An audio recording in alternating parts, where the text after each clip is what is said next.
नमस्कार, देश ऑनलाइन में आपका स्वागत है। फाइनली हम जीत गए।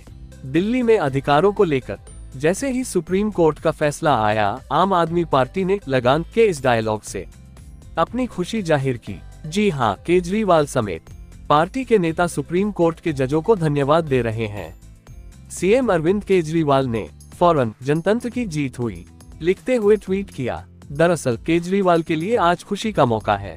आज वह दिल्ली के असली बॉस बन गए हैं। दिल्ली में सर्विसेज के अधिकार को लेकर केजरीवाल सरकार ने एससी में जो तर्क रखे थे, काफी हद तक कोर्ट उस पर राजी दिखा। सुप्रीम कोर्ट ने फैसले में एक बड़ी लकीर भी खींची, जिससे भविष्य में दिल्ली का बॉस कौन वाले सवाल पर केंद्र और दिल्ली सरकार के बीच टकराव की स्थिति न पैदा हो। सुप्रीम कोर्ट ने साफ कहा कि अगर सेवाओं को विधायक कार्यकारी अधिकार क्षेत्र से बाहर किया जाता है तो अधिकारी सरकार की नहीं सुनेंगे। आखिर में कोर्ट ने सेवाओं पर दिल्ली सरकार के नियंत्रण का फैसला दे दिया। सुप्रीम कोर्ट ने दिल्ली केंद्र विवाद पर व्यापक टिप्पणी भी की है। इससे दिल्ली में केजरीवाल की ताकत भी स्पष्ट हो गई है। चुनी हुई सरकार का प्रशासन पर नियंत्रण जरूरी। सुप्रीम कोर्ट ने आज सर्वसम्मति से फैसला देते हुए कहा कि सेवाओं पर दिल्ली सरकार के पास विधायी और शासकीय शक्तियां हैं।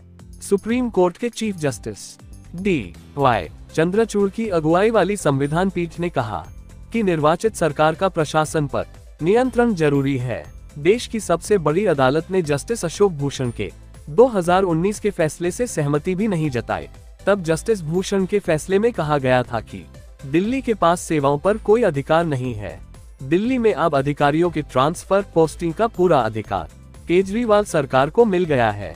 सुप्रीम कोर्ट ने अपने फैसले में साफ कहा कि चुनी गई सरकार की सलाह पर एलजी काम करेंगे।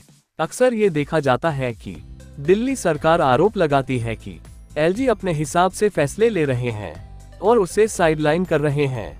आज सुप्रीम कोर्ट ने संविधान के आर्टिकल 239 ए पर भी बहुत कुछ साफ कर दिया। अब तक दिल्ली सरकार और केंद्र अपने अपने तरह से व्याख्या करते थे और मतभेद बरकरार रहता था।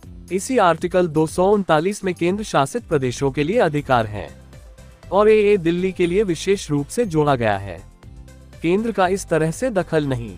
सुप्रीम कोर्ट ने साफ कहा कि आर्टिकल 239 ए में दिल्ली विधानसभा को कई अधिकार दिए गए हैं, लेकिन केंद्र के साथ शक्तियों के संतुलन की बात भी कही गई है। इसी अनुच्छेद में कहा गया है कि पुलिस, कानून व्यवस्था और जमीन से जुड़ी शक्तियां दिल्ली विधानसभा को नहीं है।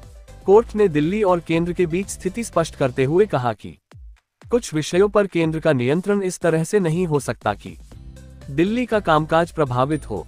एलजी के पावर पर खींची बड़ी लकीर। सुप्रीम कोर्ट ने उपराज्यपाल को भी लक्ष्मण रेखा दिखाई है। फैसले में एससी ने कहा कि दिल्ली के उपराज्यपाल की शक्तियों उन मामलों के लिए हैं जो विधानसभा के दायरे में नहीं आते हैं।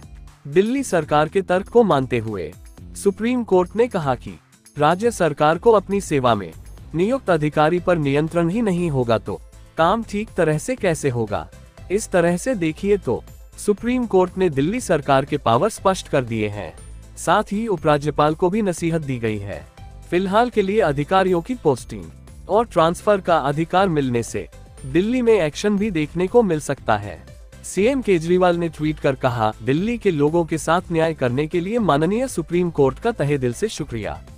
इस निर्णय से दिल्ली के विकास की गति कई गुना बढ़ेगी। संविधान पीठ में justice MR Shah, justice Krishna Murari, justice Hima Kohli और जस्टिस PS नरसिम्हा भी शामिल रहे।